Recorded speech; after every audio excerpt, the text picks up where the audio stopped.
इन्हीं बच्चों से पूछती हूँ, कांग्रेस का घोषणा पत्र जो सुप्रिया बता रही हैं कि 30 लाख नौकरियां भरी जाएंगी, युवाओं को अप्रेंटिसशिप मिलेगी, महिलाओं को 1 लाख रुपए मिलेगा। आप इस घोषणा पत्र में जितने वादे हैं उससे मुतमईन नजर आते हैं? क्यों मुतमईन नजर नहीं आते आप? हाँ बताइए, उधर अगर माइक पहुंचा सके तो। हाँ, क्योंकि इतने बड़े बड़े वादे कांग्रेस ने किए हैं। गरिमा जी, हमने बड़े वादे नहीं किए, यही अंतर है।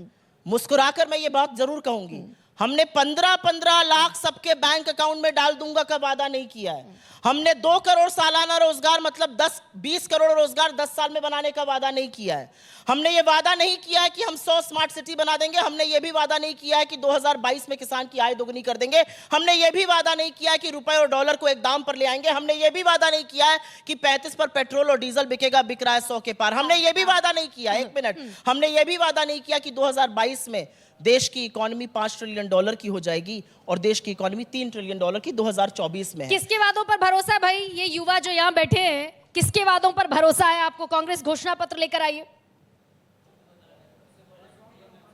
हाँ,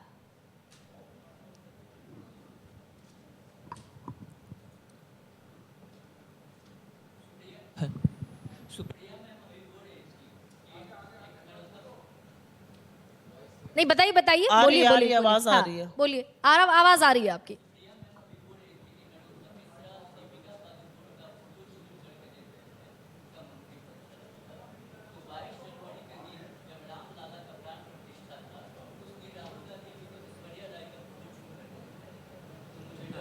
ये आपकी वाहियात बात है और इसको बिल्कुल मत जोड़िए। आपके मुंह पर ये कह रही हूं, भगवान राम के नाम पर इस तरह की गंदी बात मत करिए। आपकी उम्र को भी शोभा नहीं देता है, मेरे भी जेंडर को शोभा नहीं देता कि मैं इस तरह की बात करूं। लेकिन यहाँ से मैं सुप्रिया जी इस डिबेट को यहाँ पर लेकर आती हूं। I take offense to the statement being नहीं, made। आप अपनी बात पूरी कीजिए। रामलला और ऐश्वर्या राय की फोटो देख रहे थे, कौन सी फोटो देख रहे थे? इस तरह की बात नहीं करनी चाहिए। उन्होंने बयान दिया था कि अमीर अमीर लोगों को बुलाया गया था। हाँ। और उन्होंने ऐश्वर्या राय को उतना भीड़ में कोट कर लिया था। इसका मतलब उन्होंने भी झूम करके देखा था। सबको दिखा दिया ना।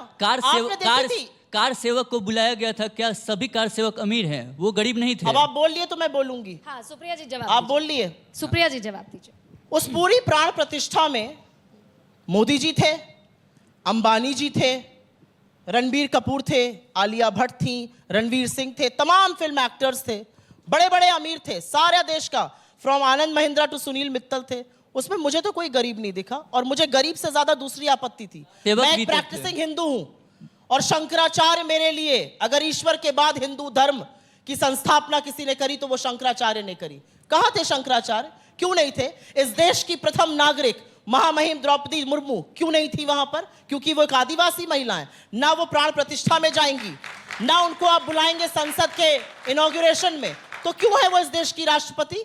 सिर्फ क्योंकि आपको राजनीतिक लाभ उठाना है। अगर हमारे देश की प्रथम नागरिक महिला राष्ट्रपति एक आदिवासी समाज से आती हैं, इस देश का गौरव होता कि वो वहां पर बैठती, वो गौरव होता कि वो वहां पर जाती, गौरव होता हम उनको अपने से ऊंचा स्थान देते। ना वहां पर वो थी, ना वहां पर शंकराचार्य थे। और मेरा हिंदू धर्म मुझसे कहता है कि अगर शंकराचार्य किसी चीज का बहिष्कार कर रहे हैं तो हम वहां पर सम्मिलित नहीं हो सकते। नहीं, लेकिन ये देश को मैसेज पहुंचा पाए क्या आप? क्योंकि बीजेपी बार बार कहती है कि राम मंदिर की प्राण प्रतिष्ठा का आपने विरोध किया, उस प्रोग्राम को आपने पॉलिटिकल कहा। ये मैसेज जो आप यहाँ फॉरवर्ड कर रही है, पहुंचा पाए आप? मुझे लगता है बिल्कुल लोग मानते हैं। ऐसा क्यों है कि मोदी जी 10 साल सत्ता चलाने के बाद आज जब चुनाव के मुहाने पर आए, जब इन लोगों को एड्रेस कर रहे हैं, जब इंटरव्यू स्क्रिप्टेड कर रहे हैं, जब रैली में बोल रहे हैं, मोदी जी एक भी अपनी बात नहीं करते हैं। 10 साल बाद अगर मैं कुछ काम करूं तो मैं कहूंगी भाई मैंने 10 सालों में ये काम किया है, मेरा ट्रैक रिकॉर्ड देख लीजिए, आगे के लिए मुझे ऐसे वोट दीजिएगा।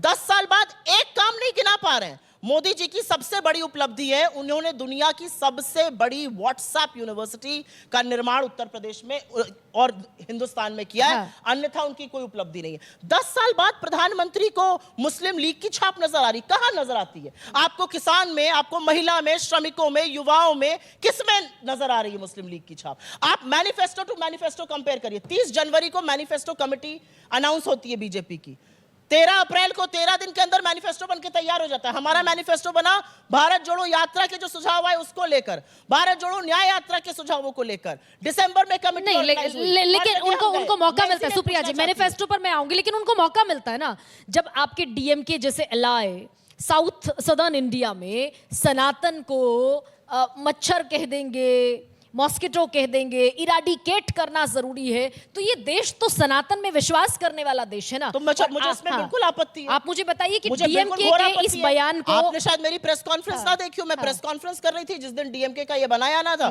मैंने कहा मुझे घोर आपत्ति है, ये मेरे धर्म की बात बट है, स्टिल दे आर बिल्कुल इन योर शब्दों का- अलाय, तो शब्दों का प्रयोग नहीं करना चाहिए। Still they are in your There are alliance. many people who are allies of the BJP. Why were they in alliance with PDP? जिस PDP के साथ आपने सरकार बनाई, उस पीडी को आप गैंग कहते हैं। तो बीजेपी की बातें मत करिए। जिस अजीत पवार को शाम को मोदी जी ने कहा 70,000 करोड़ का घोटाला किया, उसको अपना उप मुख्यमंत्री बनाया। जिस हेमंतो बिस्व शर्मा के खिलाफ शारदा की पूरी स्कैम बुकलेट निकाली, उसको अपना मुख्यमंत्री बनाया। जिस अशोक चव्हाण को जबरदस्ती रिजाइन कराया गया, ये कहकर उन्होंने आदर्श का घोटाला किया, उसको अब अपना राज्यसभा सदस्य बना दिया गया। जिस शुवेंदु अधिकारी को कहते थे चिटफंड स्कैम किया, उसको अपना सबसे बड़ा नेता बनाया हुआ है बंगाल में। जिस नारायण राणे को कहते थे लैंड ग्रैब करी, उसको अपना नेता बनाया हुआ है। नॉन इस पर सीबीआई के कांग्रेस क्या जनार्दन कहती है? रेड्डी को गले से लगा लेते हैं। हाँ। तो ये मुझे मत बताइए। इस पर बीजेपी का कांग्रेस क्या दोहरा कहती है? मापदंड और दोगलापन सारे देश ने देख इस लिया है। पर कांग्रेस क्या कहती है? बीजेपी कहती थी सबको, आपने सारे नाम गिनवा दिए, सब भ्रष्टाचारी थे बीजेपी की नजर में। कांग्रेस ये कांग्रेस की कहती नजर है- में जब ये लोग आपके साथ थे, अशोक चव्हाण, शुवेंदु अधिकारी, हिमंता बिश्वा शर्मा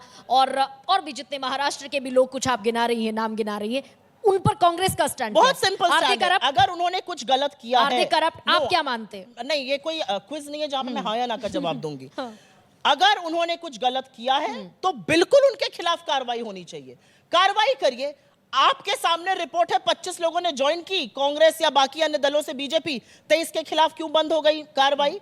प्रफुल्ल पटेल जब तक बीजेपी में नहीं जाते हैं तब तक उन्होंने एयर इंडिया का घोटाला किया, बीजेपी में जाते हैं सीबीआई केस क्लोज कर देती है। नहीं तो ये वही दोहरा सीबीआई मापदंड है। सुप्रिया जी, नहीं, नहीं मैं वही कह रही हूं। मैं ये कह रही हूँ, ना, सुनिए, ना, अब मेरा आप- सवाल भी सुनिए। आप बात को घुमा रही नहीं, हैं। मैं बिल्कुल नहीं जलेबी घुमा रही हूँ, बनाने नहीं, मैं दूंगी सवाल आपको। पूछूंगी और मैं ये नहीं, कह रही हूँ मैं आपसे, आपको सुनिए, जलेबी नहीं सवाल बनाने तो दूंगी। सुनिए, सवाल तो सिंपल सुनिए। बात बोली। आपने मैंने कहा, क्या बोला? मैंने वो सीधा करप्ट है या हाँ। नहीं है, इसका फैसला ना गरिमा सिंह करेंगी ना सुप्रिया श्रीनेत करेंगी। Absolutely fine. इसका फैसला एजेंसीज और हाँ। जांच करेगी। नहीं, लेकिन वो उन्हीं जांच बंद हो एजेंसियों जाती है। पर, उन्हीं जब वो एजेंसियों बीजेपी में पर, जाते सुनिए हैं तो ना। वो जांच बंद हो जाती है। बिल्कुल ठीक है, ये आप दिक्कत सुनिए है। ना, सुप्रिया सुनिए, उन्हीं आप सबको ले लीजिए अपनी जिन पार्टी में। एजेंसियों पर गरिमा आपका जी, आरोप है, गरिमा सवाल जी, तो मेरी सुनिए। बात- मेरी बात सुनिए। हाँ। आपने जितने लोगों को भ्रष्टाचारी कहा, आप ले लीजिए अपनी पार्टी में, कोई दिक्कत नहीं, एब्सोल्युटली नो प्रॉब्लम। ठीक है, आपको कल तक भ्रष्टाचारी लगते थे, आज नहीं लगते हैं, आप ले लीजिए।